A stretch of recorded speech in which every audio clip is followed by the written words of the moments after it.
As many of you know, I am very passionate about elevating the conversation regarding our mental health and well-being, and I remain more committed than ever to move this vital part of our lives out of the dark corners and into the light.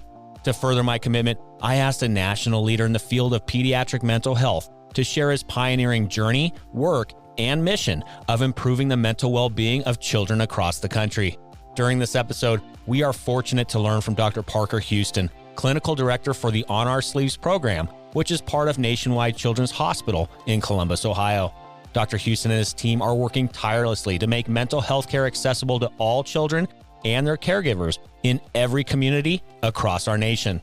I look forward to having you a part of this important and timely conversation and how you and your community can help Dr. Huston's mission with the On Our Sleeves program as we continue to work together to move our mental health and well-being forward during these critical times.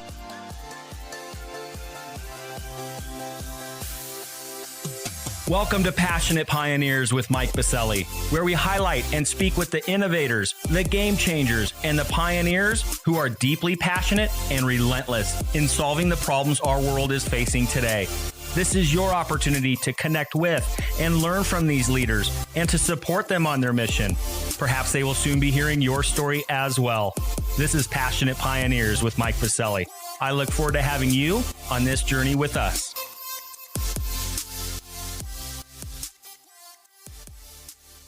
Hi, Dr. Huston. Welcome to the podcast and for being with us today. Thanks so much for having me, Mike. It's great to be here. Well, Parker, I'm looking forward to our conversation today, given your team's inspiring mission to break the silence surrounding children's mental health. But before we dive into your incredibly important work, a bit of housekeeping.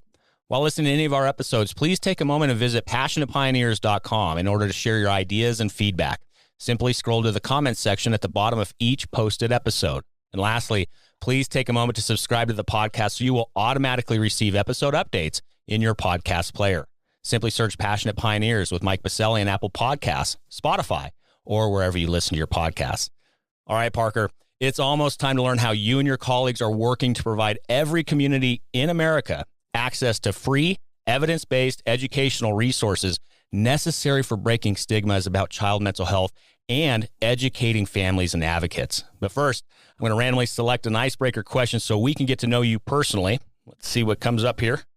Oh, this is a good one. So this one, to me, it's even closer to the heart right now, given we can't get on these magical things called airplanes during this pandemic and we're really locked down. Where's your favorite place on earth and why? Well, I have two for you today. One that I go to every year, and it's Beaver Lake, which is a small private lake in New Jersey. It's in northern New Jersey. And most of my friends from here in Ohio say, why would you go on vacation to New Jersey? But my grandparents bought a house on this lake in 1949.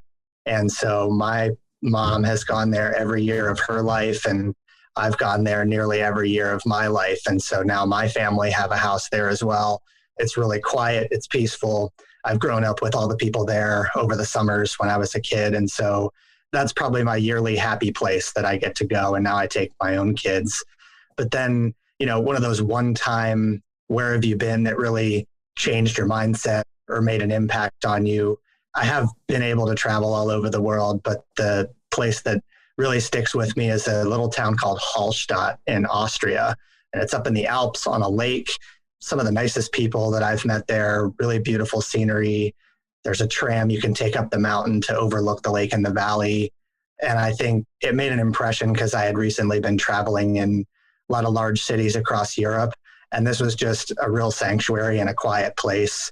And so I had planned to spend one day there, and I ended up spending 4 days and canceling some other plans because I couldn't bring myself to leave. So I've always dreamed about going back there someday.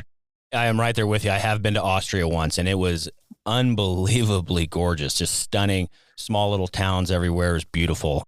And man, I can't wait to get back over there. I tell you what, it's a beautiful area of the world. Incredibly nice people as well. And the food, fantastic, of course. So absolutely. Well, thank you for sharing that, Parker. Yes, I cannot wait for the pandemic to lift so we can get back out there and explore the world some more. But for now, we will stay locked in place to do our part to continue to help battle this virus. But let's jump into the very important work you and the team are leading with On Our Sleeves in Ohio. Wow, incredibly important.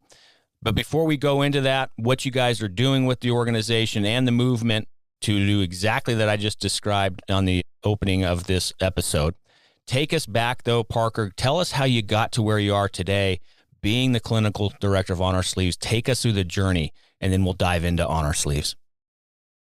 Yeah, I'm happy to. It's like most people, I think, who end up in a job like mine, a position like mine. It's a relatively circuitous route and not a direct path. I started maybe early on being interested in advocating for people, especially people who can't speak loudly for themselves. And I was raised in a family, a community of educators and helpers. And I was taught from a really early age that being a helper and being someone who's an advocate in the community is a really important life mission and life goal. And so despite that, I went into college thinking I would be in the hard sciences. I really loved chemistry, physics, anatomy, things like that. I thought I might even be a physician or a chemist, but I really fell in love with psychology. And my first ever college psychology course was taught by a man named Lester Lefton, who literally wrote the textbook that we used for our class and is a internationally known psychologist and professor and has been a president of Kent State University recently. And so he totally changed my course of study within the first semester into psychology and the way that we could use that to improve people's lives and help them. So then after that, I entered graduate school with a passion for helping people who had experienced trauma. And so I worked with Professor Ann Bogat at Michigan State University on a program called the Mothers and Infants Study. And we researched the impact of family violence and community violence on the development of the infant-mother relationship and how families deal with that and overcome that. But then I kind of found my way to pediatric psychology, which is the field that I currently practice. It's the mixture of medical science and psychological science together during my internship in Pittsburgh, Pennsylvania. And I worked at Allegheny General Hospital there and also at the Children's Institute, which is a rehabilitation hospital. And I really fell in love with the idea that I could mix my original passion of more hard sciences and medical sciences with my new passion of psychological science, and that I could help patients and children, especially who were in need of those services. And so then I was a fellow at Akron Children's Hospital here in Ohio and sort of cut my teeth in the pediatrics world there and moved on to my first job in Grand Rapids at Helen DeVos Children's Hospital. And I worked in this really amazing clinic called the Intensive Feeding Program. And, we worked with families for 8 weeks on making pretty substantial changes to their children's lifestyle and behavior when it came to meal times and eating, and help them overcome some really difficult medical and developmental circumstances, and taught parents how to feel empowered to make some of those changes at home with their children too. And so I kind of learned there some really important lessons about being part of a large group of people who are working towards a common goal, and how to be part of a change movement, because we really focused on our culture there. We worked really closely as a team. And so I saw the power of leadership to lead from the front as far as changing minds and changing expectations and changing the culture of a group of people there. And so I started thinking about, how could I have a hand in doing something like that, whether it's in my own workplace or my own community. I never really thought that I would be able to do that on a national level, but I just started to have those inclinations and doing research and trying to understand how to be a part of something like that. And so when I was offered the opportunity to move here to Nationwide Children's Hospital, part of my job talk here was about the importance of culture and the importance of teamwork and how that improves patient care and how that improves the mental well-being of both your coworkers and the people that you're serving. And so I kind of found myself not only shifting my clinical work here to Nationwide Children's Hospital, but my other developing passions in, culture development and behavior change on a large scale. And so I sort of took a educational role here at the hospital, both internal and supervising externs in the community, and I like public speaking very much. And so I found myself doing a lot of public speaking. And so On Our Sleeves was launched in October of 2018 on World Mental Health Day. And really, it was started with the initial mission of just creating advocacy and awareness about children's mental health. We received a transformational gift from Big Lots of $50 million to build the Behavioral Health Pavilion here, which is a one of its kind, huge hospital-sized behavioral health building here on campus that I'm actually sitting in right now. And, we realized that there was more to just building a large building. We needed to really help people understand why a building like this is necessary in a city like Columbus, Ohio, and why more of these buildings are necessary across the country. But what they realized shortly after that was they needed a dedicated clinical voice to that mission. And they were getting a lot of questions about, well, it's great that we know about this, but now what do we do? How can we help? Where do we go from here? And so that's when they asked me to take the role of the clinical director so that I can be the clinical voice. And I like to say that the Marcom people here who put so much of their energy behind developing this and keeping it moving and raising funds for it, they just give me the biggest megaphone that I've ever had in my life to speak to the communities here in Central Ohio and around the country. And so we've shifted into providing resources, as you said, to every community across the country. And we're trying to, as we say in positive psychology parlance, we're trying to shift the average up of mental health and mental well-being for children across the country. So exciting. Wow. Thank you for the background and kind of the lead up to you being the clinical director for On Our Sleeves. But before I dive in and have you take us into really the nuts and bolts of what's happening with On Our Sleeves, you teed it up already a little bit, but I want to go to a little bit maybe under the hood, behind the scenes. How did this even come together, right? There's always that aha moment, or there's always the spark that allowed something of this magnitude to launch. And you mentioned World Mental Health Day in 2018 was when you formally launched. But of course, you know as well as I do, there was a lot happening behind the scenes well before World Mental Health Day of 2018. Can you maybe pull the curtain back a bit, lift the hood up, take us in there, and let us know, how did this even come together in the first place? Absolutely. I think it's an important story. It's one of those natural genesis stories where there is that aha moment. And the aha moment from us was we received this transformational gift. We knew that we were about to embark on a mission here at the hospital to really make behavioral health and children's behavioral health and mental health focus of our hospital system. And we are one of, I don't know where the ranking is today as I sit here, but we're one of the 2 or 3 largest children's hospitals in the whole country. So we have substantial resources and facilities, but the understanding of the need, what they noticed was some of the statistics of 1 in 5 children having a mental health disorder which impairs their functioning, and that suicide is the second leading cause of death among 10 to 19-year-olds, which is really shocking to a lot of people that suicide impacts children to that degree. And then thinking about the fact that 50% of lifetime mental health disorders start before the age of 14. And when looking at the mental health landscape out there across the country, what we noticed here is that there was kind of a white space there, that children's mental health was seen as a private matter for many people. I like the way that they put it here in the media department, which is it's not a casserole type disorder. If you're diagnosed with a lot of medical conditions, your neighbors will bring you food and they'll, watch your kids and take out your dog and collect your mail. But mental health disorders are different than that. They're not visible. They're sometimes hard to talk about, and they're hard to get support for in a lot of ways. And so that's really the genesis of where this all started. And then for me, what I've tried to help impart on folks is the fact that we have a reactionary system in this country for mental health.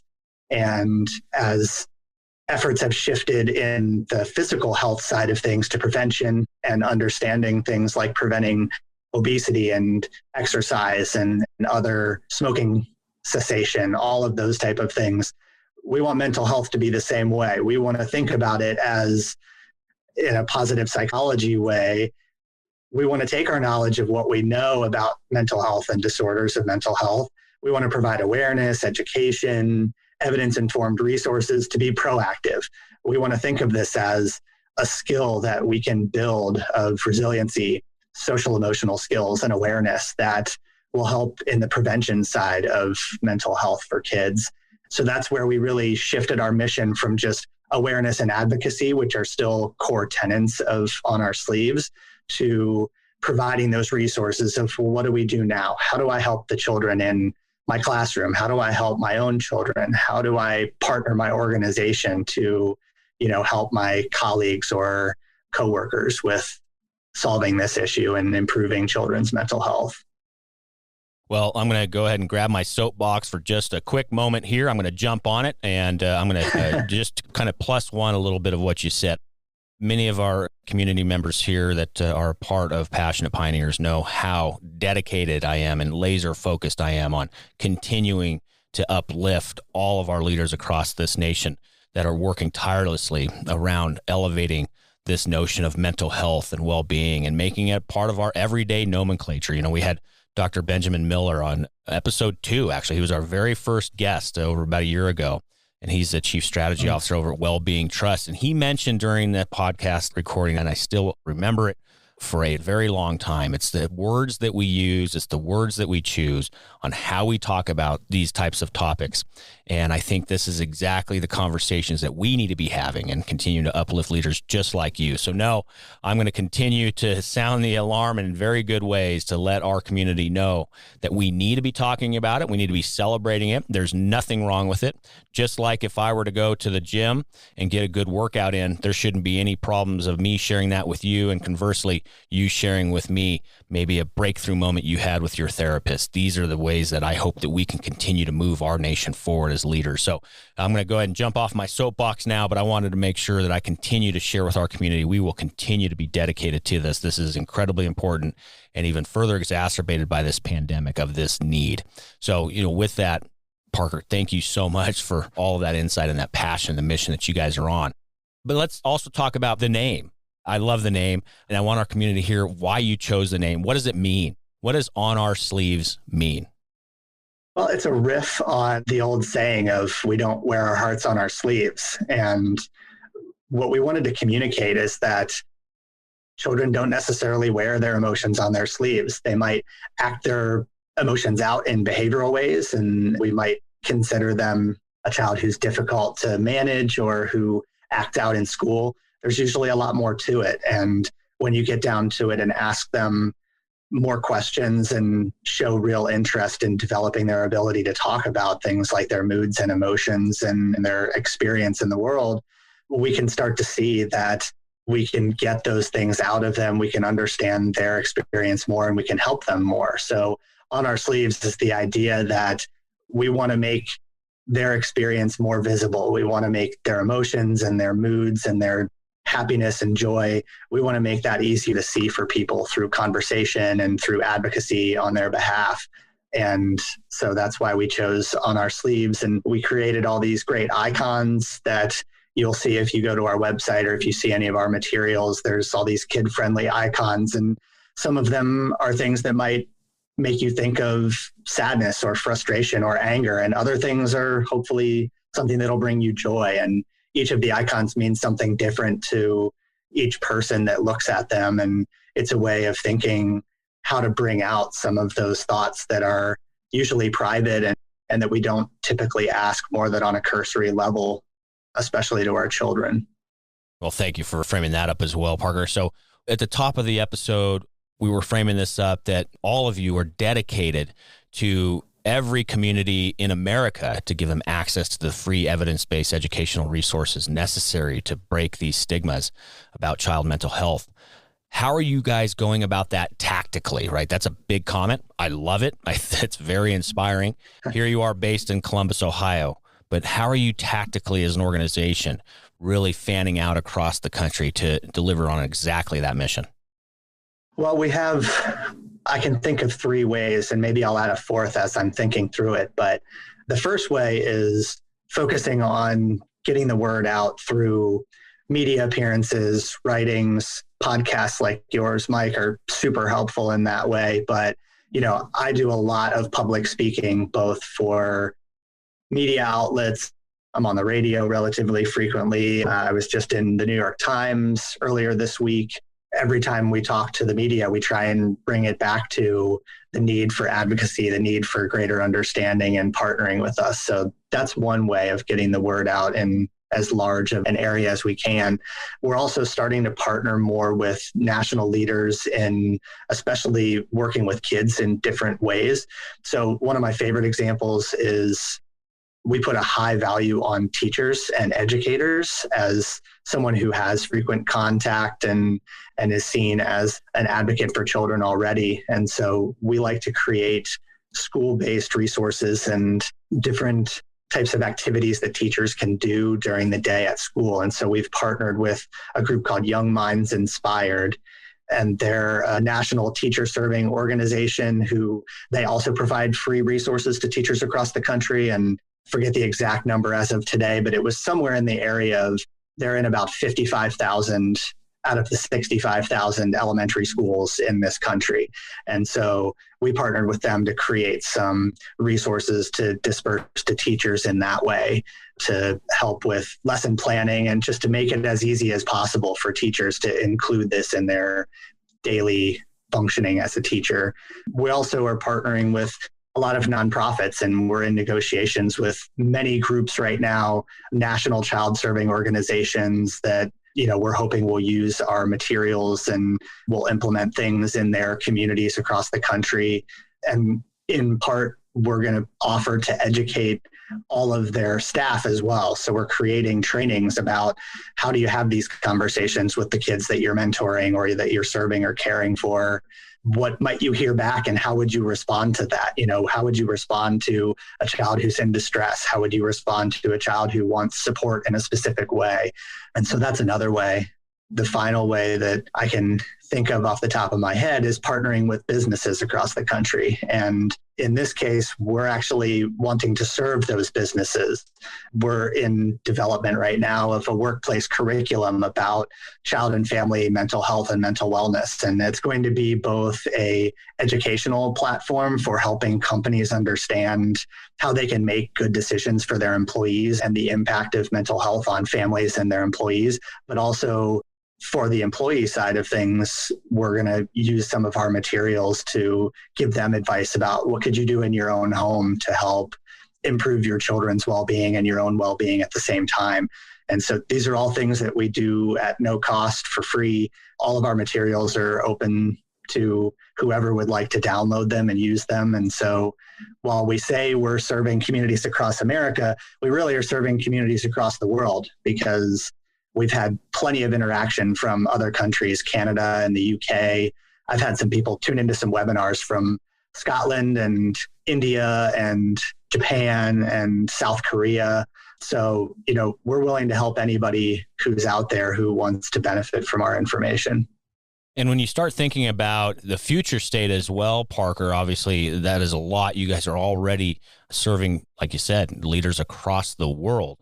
But where do you also see things heading in the future for you and for On Our Sleeves? What does future state look like? And maybe it's even over the next 9, 12, 18 months. What does that future state look like for the organization? Yeah, the thing we're really excited about right now is something that we're getting ready to launch here in January, hopefully. We're doing our best to get it done, even though we're still all working socially distanced from each other here. But we're going to be partnering with some healthcare systems across the country, and they're going to become official partners of On Our Sleeves. And what that means is that we will provide all of the resources that we possibly can to these other child-serving health systems across the country, and they will be able to white label our materials. And so they'll keep On Our Sleeves on there, but they'll be able to put their own moniker on there and market it to their local communities and use our resources as well. And so we're hoping that that's another way that On Our Sleeves spreads throughout the country is through other health systems who have behavioral health professionals who can really help us not only implement this in their communities, but get the word out and develop more and more materials. We want to create a national network of other passionate people who want to do this same work and need help with the infrastructure part. And we're willing to provide a lot of that and do a lot of the heavy lifting for them in order for them to be able to implement this in their own communities. Because I think one of the important things to keep in mind on our end is that as much as we want to make a difference in, improving mental wellness across the country, we cannot be the mental health providers for everybody across the country. There's no way for us to do that. And so we need to partner with people across the world, across the United States, especially to serve that need and to help, really dive into their local communities on a deeper level than we can ever do from here in Columbus. Well, we have community leaders across the nation tuned into this podcast that not only are leading their communities broadly, but also executives of some of the nation's leading health systems. And so in a moment for our community, I'll be asking Parker where we can find all of this information and, more importantly, how you can bring this into your own community as well. Because as we all know, we need to continue to work together to move the health of our nation forward. And I cannot wait for Parker to direct us of where we can find all of this, where we can plug in, and how we can continue to move on our sleeves across the country. But before we go there, Parker, maybe we're going to ask you, can you share with our community one problem, need, or question that you currently have that our community can be contemplating and helping you with? Sure.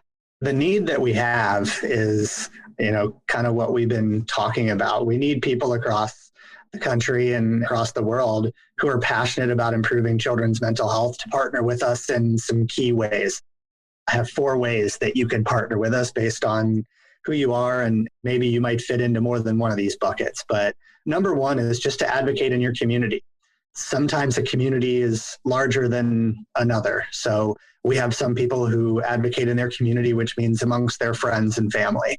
And that's incredibly important. It's really important for people to feel like they can have some agency in advocating for themselves, their children, and children in their local community. But that could also mean your larger community. If you have a large voice, we have some people with national followings of social media and who have a large voice to speak. And so they help us by being advocates. Another way would be learn and teach the children in your life about the things that we have to share, whether you're a parent, a family member, a teacher, a mentor, a business leader. Learning and teaching the people around you and making it a priority is our main mission to get the information out there. Another way would be to partner with us more on an official basis through your organization, whether it's a nonprofit, a school system, a business, another healthcare system.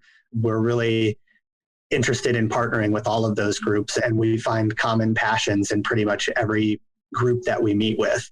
And that's always exciting for me to see, what the possibilities are out there. And then the 4th would be, of course, fundraising. We want to keep this free. We want to keep it openly accessible. That's the only way that we can approach an equitable way of doing this. And so that requires funds. And we do partner with both small and large organizations. Big Lots continues to be a huge supporter. They just did a point of sales fundraising for us for 6 weeks and raised $3.5 million for us, just finishing up at the end of last month. So those are the ways that we can keep this free and openly accessible to everybody out there. Well, Dr. Parker Huston, a man with a plan. I love it. Clear, concise action items and call to actions for our community and how they can get involved. So while we now have those clear action items to move forward and get involved and continue the support on our sleeves, now let's talk about where we can find all of it. Where are some contact points online, social media, websites, handles, or otherwise? Where can we find you online? Great, thanks. Well, the main website is easy. It's onoursleeves.org. And that's the easiest way to get started. You can learn about our program. You can sign up to get our weekly or biweekly emails that keep you updated on all of our content. And you can just peruse through there and see what we already have existing on there. You could email me directly if you'd like to chat about something else or share a story or partner on something. The email address is easy as well. It's onoursleeves@nationwidechildrens.org. and that'll come directly to my inbox, and I'm pretty good about getting back to people. You can find me on Twitter, Parker Huston, PhD. It's Huston is my last name. You can also find me on LinkedIn, same thing, Parker Huston. I'm happy to link up with people in many different ways to try and partner together and work together towards our common mission. Well, all those contact points are also in your episode notes. So if you're listening in via your favorite podcast player, simply scroll down and click on through to any of those contact points for Parker and the On Our Sleeves community. Additionally, we'll have a post over at passionatepioneers.com with all of those contact points listed as well, and an opportunity for you to leave any comments, feedback, ideas, or otherwise for Parker and our team here at Passionate Pioneers. Well, thank you for that, Parker. We're going to start wrapping it up here. One of my favorite parts of spending time with leaders just like you, and it's a fill in the blank. I'm a passionate pioneer because? I'm a passionate pioneer because I'm working with the team here at On Our Sleeves to improve the mental well-being of children across the country by building a community of other passionate pioneers who can make a real impact. And together we're changing the conversation about children's mental health. I love it. Well, know that you now have yet another advocate here, a mile high in Denver, Colorado. Big fan of your work. This is more important than ever. And know that we're going to be rooting you on. We're going to be using this podcast to get the word out and rally our community around you and the mission over at On Our Sleeves. So for now, Parker, thank you so much for taking a pit stop, spending time with me today, and sharing your message and mission of what's happening within On Our Sleeves. We look forward to continuing to follow the journey. But for now, thank you so much again for being with us today. Thanks so much for having me, Mike. It's been a blast.